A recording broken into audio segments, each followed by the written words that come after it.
Vamos começar por um momento muito importante, gente, que é o primeiro encontro, que é o que a gente chama de triagem de orientação, tá?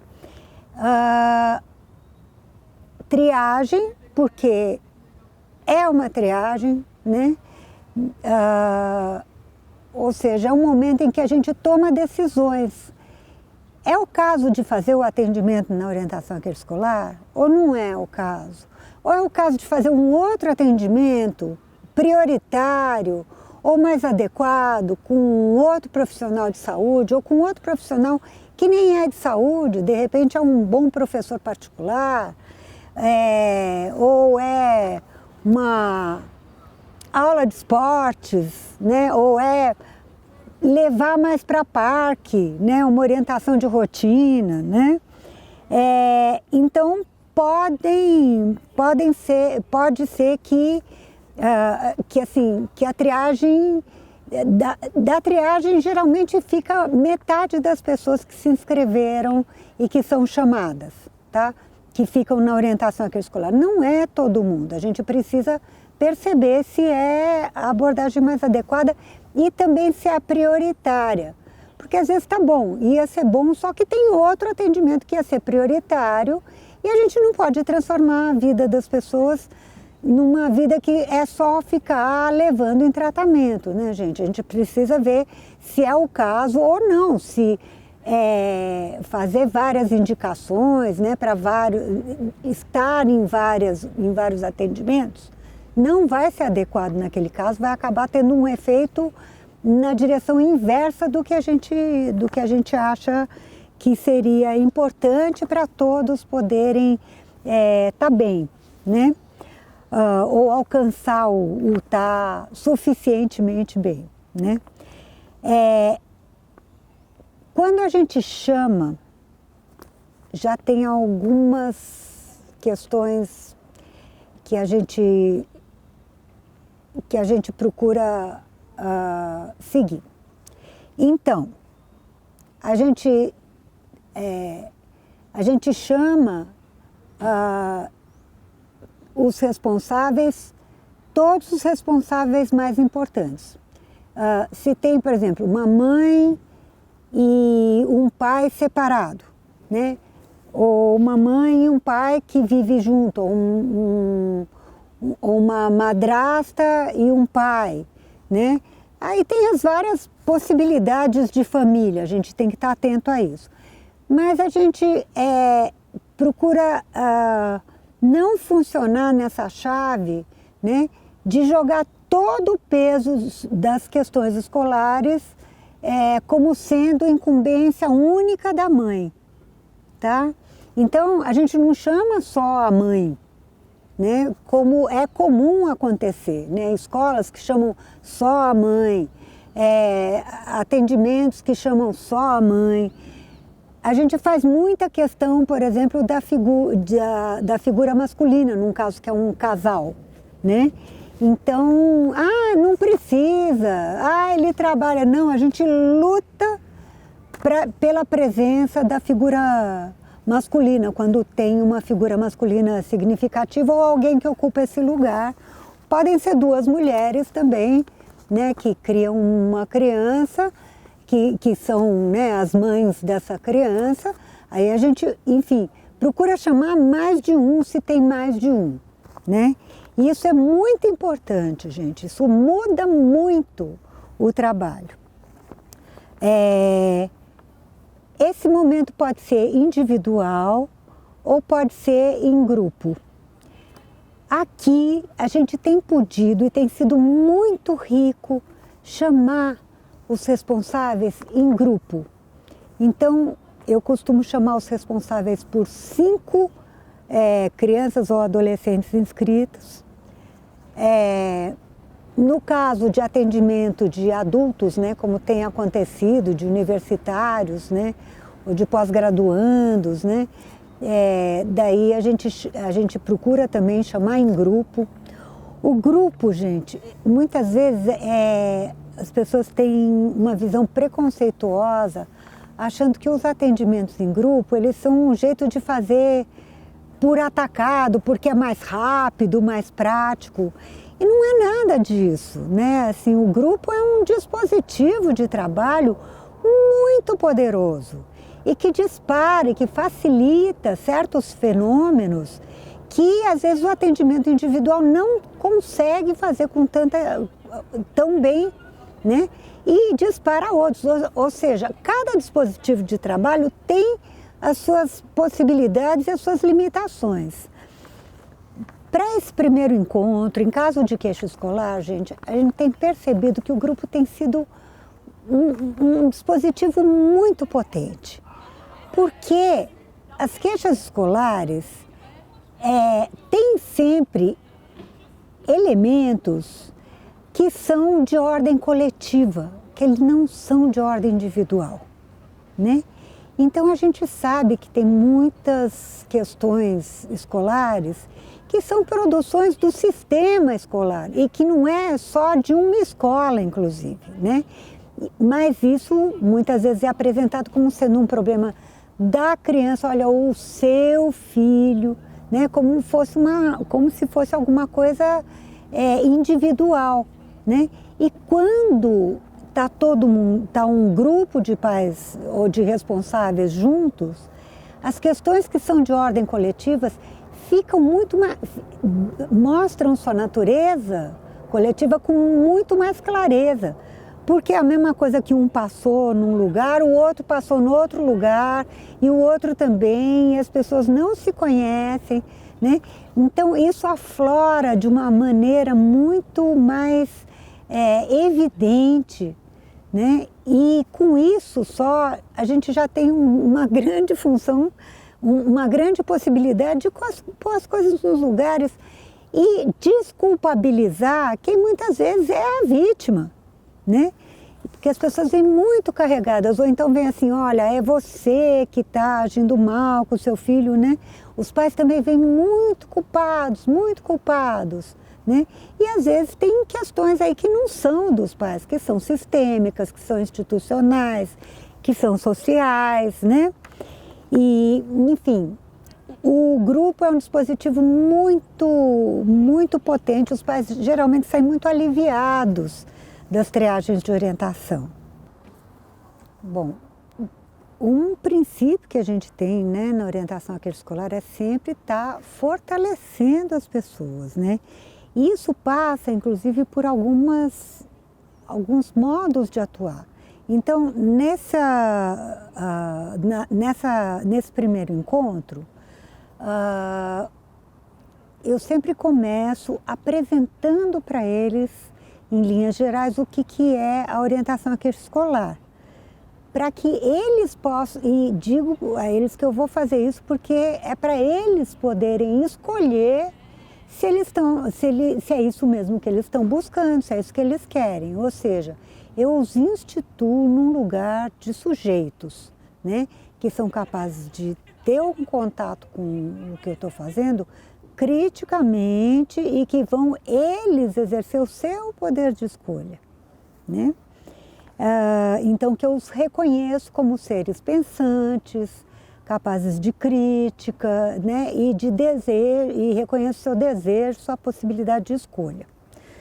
Bom,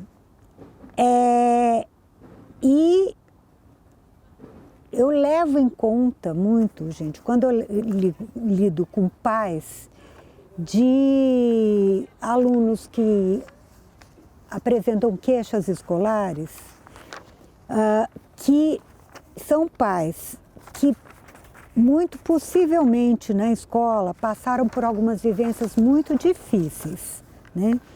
Porque na escola algumas coisas que são comuns são os pais passarem por experiências de humilhação, muitas vezes experiências inclusive públicas de humilhação, né? Acontece não muito raramente nas reuniões de pais, professores chamarem a atenção dos pais ou falarem que publicamente em reunião que que os seus filhos estão criando dificuldades na classe, né? Então, de criar uma situação de exposição em que eles se sentem muito mal, né? E que eles muitas vezes não voltam mais e aí ficam tidos na escola como pais desinteressados, pais abandonadores, pais que usam a escola só como depósito de criança, né? E muitas vezes também eles passam por essas situações muito difíceis em reuniões individuais, quando eles são chamados, né? Porque muitas vezes se comunica para eles que a culpa é deles, que eles que não veem direito, o seu filho, né? Os responsáveis, né? Então acontece muito, experiências muito negativas e muito humilhantes, né? Para os responsáveis de crianças, de alunos que estão com queixas, que têm queixas escolares, né? Eles são muito frequentemente alvo de mitos e de preconceitos, né? Que são, na verdade, coisas que permeiam o imaginário social. A gente sabe que a gente vive numa sociedade preconceituosa, que muitas vezes veem, né, as pessoas pobres, e principalmente se elas forem negras, como pessoas que não têm valores, que são promíscuas, que têm QI baixo, que são desinteressados, que não têm cultura, que falam errado, né? Inclusive essa fala, né, de não ter cultura, muitas vezes ela vem junto com uma ideia de que desconsidera a riqueza, por exemplo, de certas culturas regionais. Vamos supor, estou aqui em São Paulo, né? Eu acho que muita gente sabe que aqui existe muito preconceito contra nordestino, contra pessoas nordestinas, né? E a gente sabe da riqueza cultural imensa que a gente tem no Nordeste, né? Falar errado também é outro preconceito, né? Contra regionalismos, porque existe um português que é o português oficial, que inclusive existe esse nome norma culta, como se as outras normas não fossem cultas, né? E isso é um pensamento raso e preconceituoso, porque se a gente pegar os regionalismos do português, por exemplo, né, o português como se fala no sul de Minas, né, tem regras muito claras de como é que se fala o uai. Se fala em que ocasiões que se fala o uai no começo da frase, em que ocasiões se fala o uai no final da frase, né? Então essas coisas têm regras. Nós, vai, quando é que se põe, né, o sujeito no plural e o verbo no singular, também tem regras muito claras. Só que são variações do português. Tem um que é o oficial. A escola precisa ensinar o oficial. Agora, isso não quer dizer que os outros são falar errado. Não é errado, são regionalismos, né? Precisa aprender o oficial, mas não tem tem um sentido ideológico inferiorizar regionalismos que não são o português oficial, tá? Que eles não têm amor pelo seu filho, que eles não se interessam, que as famílias são desestruturadas, né? Outras formas de família que não a forma clássica, a forma oficial também, né? Mamãe, papai e os filhinhos todos vivendo juntos. Então, existe também toda uma necessidade da gente rever o que é uma estrutura de família, né? Que eles são sujos, que eles, né, são violentos, enfim. É muito comum os pais se verem vítima de preconceitos, né? Então, é comum eles virem assim muito desgastados, já tendo sido muitas vezes chamados na escola para escutar queixas dos seus filhos, né? Educadores, eu admiro muito, sei de muitos educadores que são extremamente cuidadosos, que resgatam pais, né, que trabalham muito bem no sentido de conseguir uma boa parceria com os pais, uma relação respeitosa, né?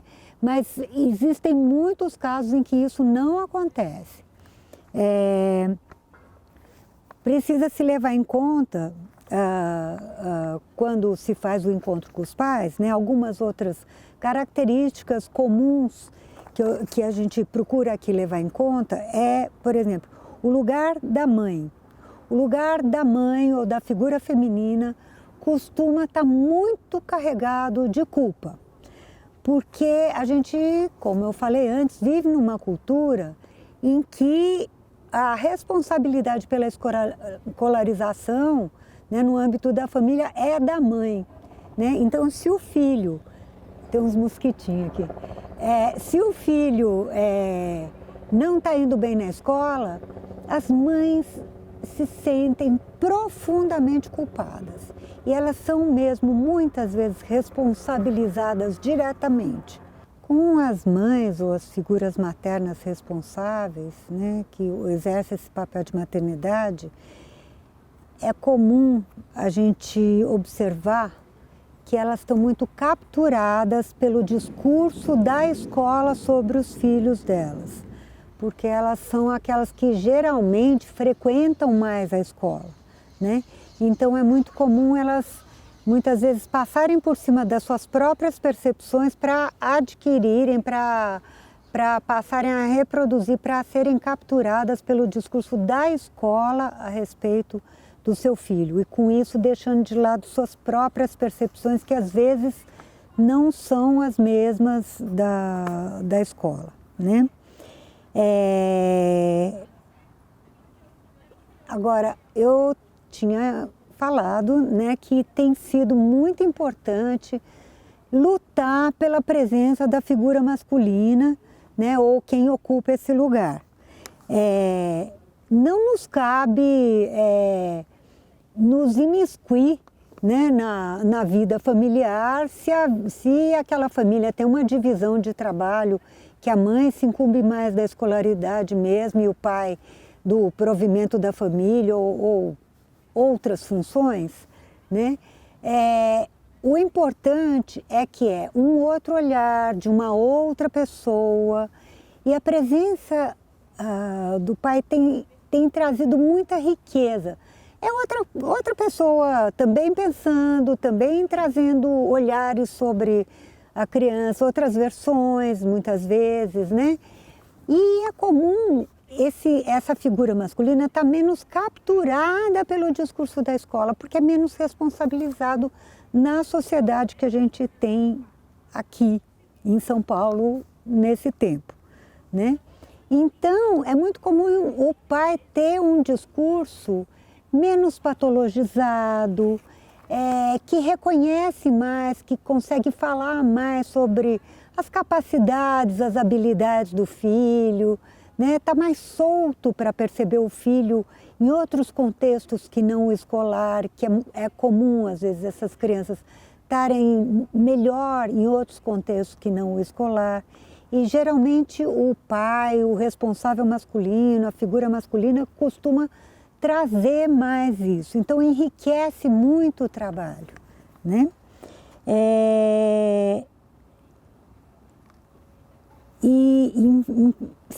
São questões então que a gente tem que ter em mente quando a gente vai estar recebendo os pais. Não necessariamente isso está acontecendo, né?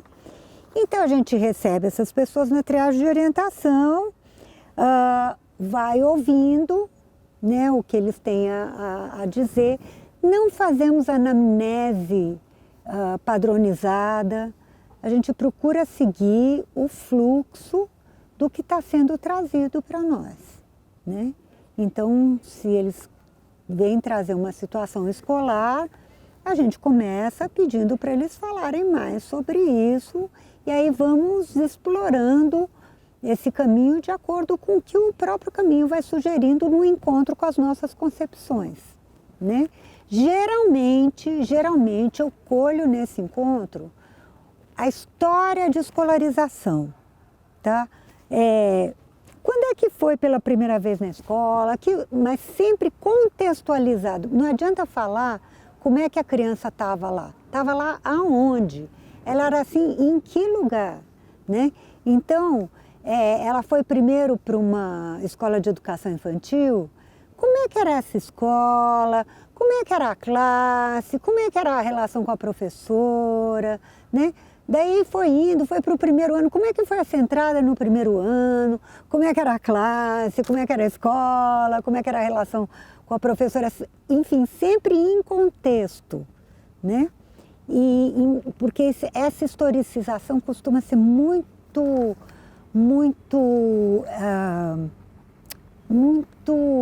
esclarecedora da queixa escolar.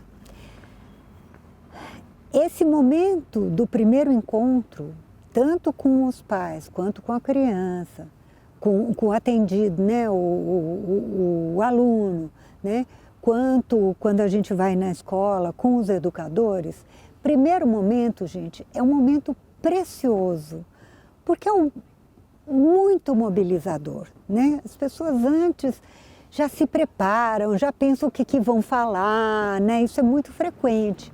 Então a gente precisa tomar um extremo cuidado com esse momento, né? Além do que, porque é um momento de se tomar decisões. Fica, não fica, vai para outro atendimento, não precisa de atendimento nenhum, precisa de conselho tutelar, né?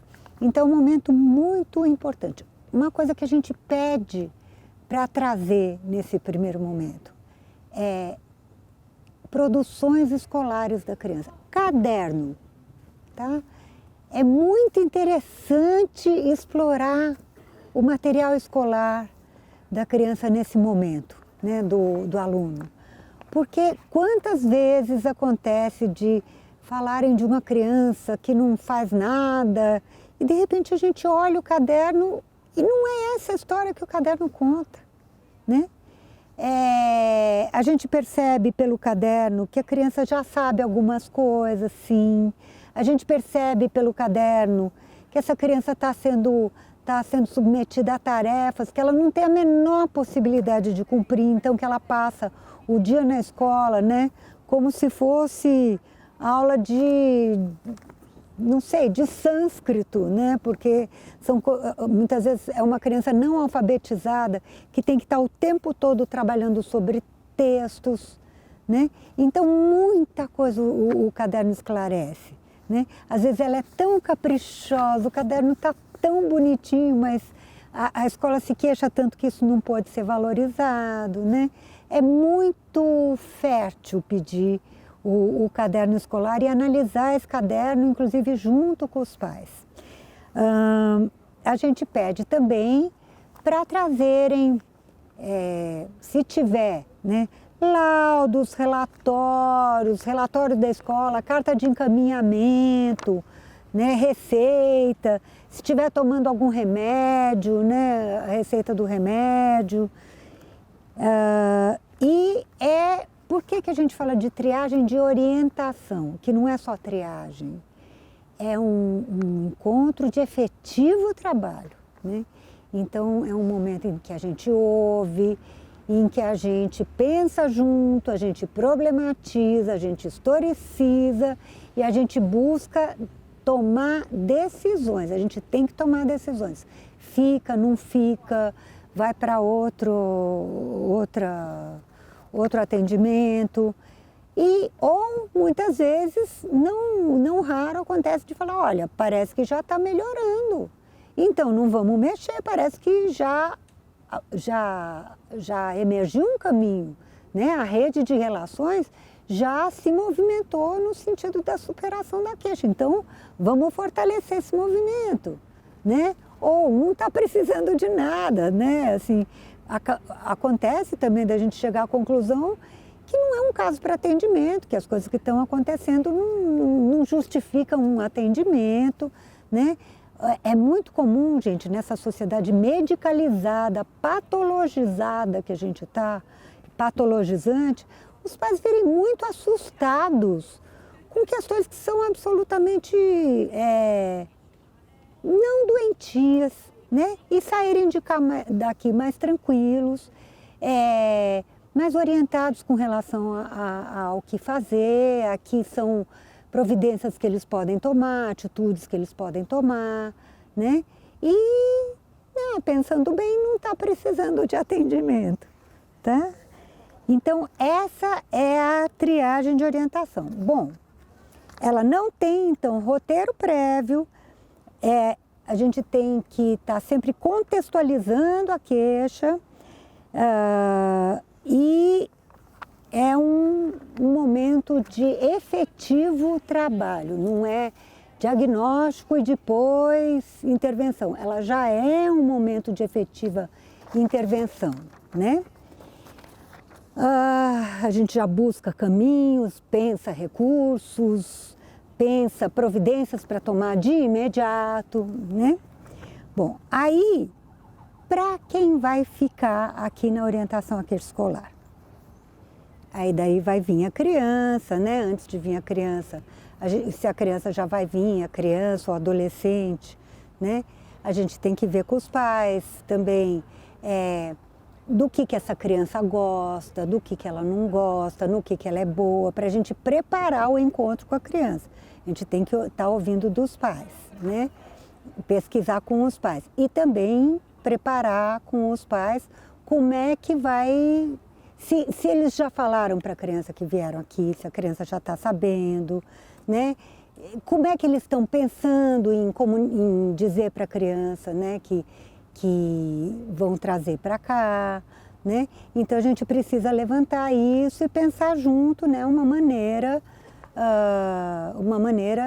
de que essa criança, que se converse com a criança a respeito da vinda para cá, né, o que ela vem fazer, e que é basicamente uma relação de ajuda, porque as coisas estão difíceis na escola e uma pessoa que vem ajudar. Em linhas gerais, né, é isso que a gente busca que seja comunicado. E que é um lugar que é um lugar para essa criança, para esse filho gostar de vir, né? Que a gente vai estar aqui, né, procurando fazer daqui um espaço potente, ou seja, um espaço onde ele vai poder se sentir bem, com uma pessoa atenta, né, e que vai buscar, né, um bem-estar e fazer um trabalho com ele que sim, às vezes pode passar por momentos difíceis, mas que é para ajudar numa situação de sofrimento e sair desse caminho de sofrimento e ir para um caminho de desenvolvimento, né? Então daí a gente passa, né, a estar recebendo a criança uma vez por semana, né, por volta de 50 minutos, a não ser que a gente vá atender em grupo, mas vai ter um outro vídeo que vai ser sobre os atendimentos das crianças, dos adolescentes.